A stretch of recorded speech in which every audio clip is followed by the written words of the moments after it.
जय हिंद दोस्तों एक बार फिर से आप सभी का स्वागत है हमारी इस ज्ञान की दुनिया में। दोस्तों आज के हमारे इस वीडियो में हम आपको बताएंगे एक समुदाय, एक जाति के बारे में जिसका नाम है कोली। लेकिन उससे पहले अगर अभी तक आपने इस चैनल को सब्सक्राइब नहीं किया है तो चैनल को पहले ज़रूर सब्सक्राइब कर लें। दोस्तों कोली एक समुदाय है जो मूल रूप से भारत के गुजरात, राजस्थान, मध्य प्रदेश, महाराष्ट्र, हरियाणा, हिमाचल प्रदेश, उत्तर प्रदेश, कर्नाटक और जम्मू कश्मीर राज्यों का निवासी रहा है। कोली गुजरात की एक जमींदार जाति है।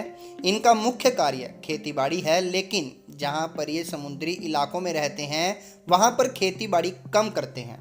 20वीं शताब्दी की शुरुआत में अंग्रेजी हुकूमत ने इनको खूनी जाति घोषित कर दिया था। प्रथम विश्व युद्ध के दौरान अंग्रेजी हुकूमत ने कोली जाति को एक योद्धा जाति का दर्जा दिया, क्योंकि कोली जाति ने प्रथम विश्व युद्ध में अपनी वीरता का परिचय दिया था। 15वीं शताब्दी के लेखों के अनुसार कोली जागीरदार खासकर गुजरात सल्तनत के लूटपाट करते थे। एक लेख के अनुसार ये जाति महाराष्ट्र की एक पुरानी क्षत्रिय जाति है। सन 1940 तक जो गुजरात और महाराष्ट्र के सभी राजा और महाराजा कोली जाति को एक बदमाश जाति के रूप में देखते आए थे, जिनके कारण वो अपनी सैन्य शक्ति बनाए रखने के लिए कोली जाति को सैनिकों के तौर पर रखते थे। बहुत पुराने समय से ही कोली जाति अपना महत्व बनाए हुए है। गुजरात में मुस्लिम शासन के समय कोली जाति जागीरदार के तौर पर और गिरासिया के तौर पर बनी हुई थी। जागीरदार कोली अपने आप को ठाकोर बोलते थे, यानी कि जागीरदार। जब गुजरात पर मुगलों का शासन हुआ तो मुगलों के लिए पहली चुनौती कोली जाति ही थी। गुजरात के कोली मुगल शासन के खिलाफ थे और हथियार उठा लिए थे, जिनमें से एक यादगार लड़ाई 1615 की है, जो कोली जागीरदार लाल कोली और मुगल गवर्नर जनरल अब्दुल्ला खान की है। लाल कोली ने मुगलों की नाक में दम कर दिया था।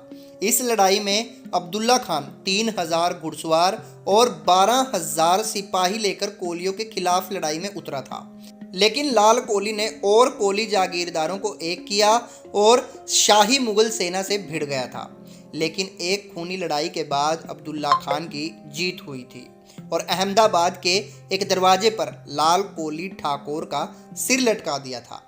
लेकिन इस घटना से गुजरात की कोली जाति का निडर होना दिखाया जाता है। एक और लेख के अनुसार जब औरंगजेब ने गुजरात पर शासन किया था, तब भी कोली जाति ने ही हथियार उठाए थे।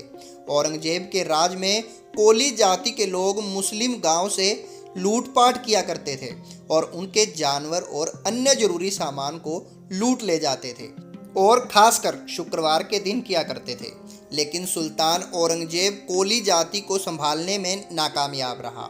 इसलिए सुल्तान ने 1665 में एक फरमान जारी किया कि शुक्रवार के दिन कोई भी हिंदू और जैन पूरी रात अपनी दुकानें खुली रखेंगे, ताकि कोली जाति के लोगों का ध्यान उनको लूटने में जाए। लेकिन ये तरीका फैल हुआ। लेकिन इससे यह पता चलता है कि कोली जाति का उस समय क्या महत्व रहा होगा। इससे पहले 1664 में भी कोली जाति ने ऐसा ही किया था। कोली जाति हमेशा से ही विद्रोही स्वभाव की रही है। 1830 में कोली जागीरदारों ने उत्तर गुजरात में अंग्रेजी हुकूमत के खिलाफ हथियार उठाए। कोली जागीरदारों को ठाकोर साहिब के नाम से जाना जाता था।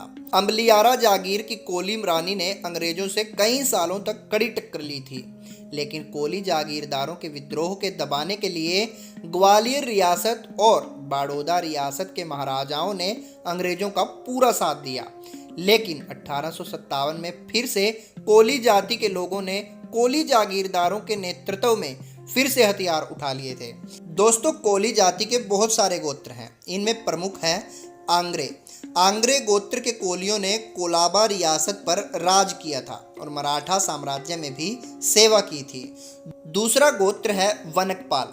वनकपाल महाराष्ट्र के कोलियों का गोत्र है। वनकपाल गोत्र खासकर महादेव कोलियों में पाया जाता है। वनकपाल कोली बहमनी सल्तनत और अहमदनगर सल्तनत में सरदार और मनसबदार थे।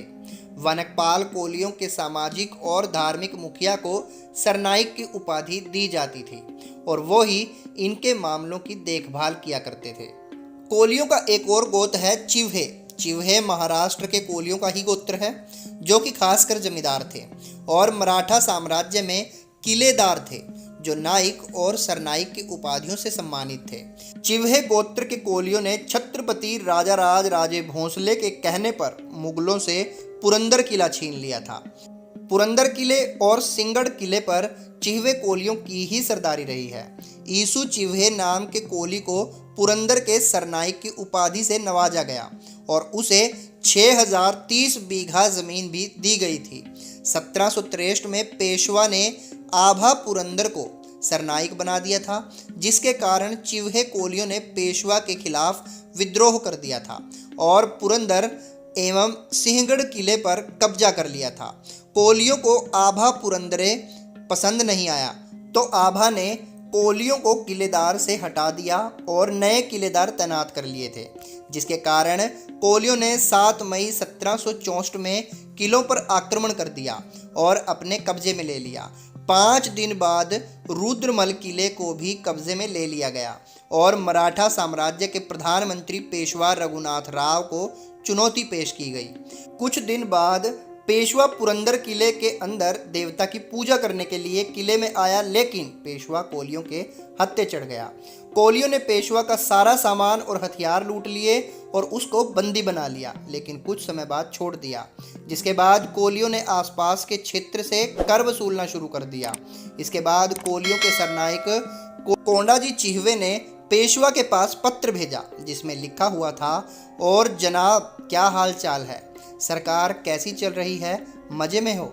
यह पत्र पढ़कर पेशवा कुछ ज़्यादा ही अपमानित महसूस करने लगा और बौखलाकर मराठा सेना को आक्रमण का आदेश दे दिया, लेकिन सेना कुछ भी नहीं कर पाई क्योंकि कोली खुद ही किलेदार थे और किलों की अच्छी तरह से किलेबंदी कर रखी थी और पेशवा को नाकामी का मुंह देखना पड़ा। इसके बाद अपमानित पेशवा ने चिवहे गोत्र के कोलियों को बंदी बनाना शुरू कर दिया। जितने भी चिवहे गोत्र के कोली पेशवा के अधिकृत हिस्से में रह रहे थे, सभी को बागी घोषित कर दिया और बंदी बनाना शुरू कर दिया। इसके बाद चिवहे कोलियों ने माधव राव के पास पत्र भेजा और पेशवा को समझाया गया। इसके बाद कोलियों ने किलों को माधव राव को सौंप दिया और चिवहे कोलियों को फिर से किलेदारी सौंप दी गई। दोस्तों, महाराष्ट्र में कोलियों का एक और गोत्र है थोरात। 1262 तक दमन और दीव पर थोरात कोलियों का ही राज था। हिमाचल प्रदेश में कोलियों के शांडिल्य और कश्यप गोत्र हैं। जालिया गोत्र गुजरात के कोलियों का एक प्रमुख गोत्र है। जालिया गोत्र के कोलियों ने गुजरात के देहवान क्षेत्र पर राज किया था। तो दोस्तों, ये था हमारा आज का वीडियो, जिसमें हमने आपको बताया कोली जाति के बारे में। अगर आपको वीडियो पसंद आया हो तो वीडियो को लाइक करें और शेयर ज़रूर करें। जल्द ही मिलेंगे आपको फिर से एक और नए वीडियो के साथ। तब तक के लिए जय हिंद, जय भारत।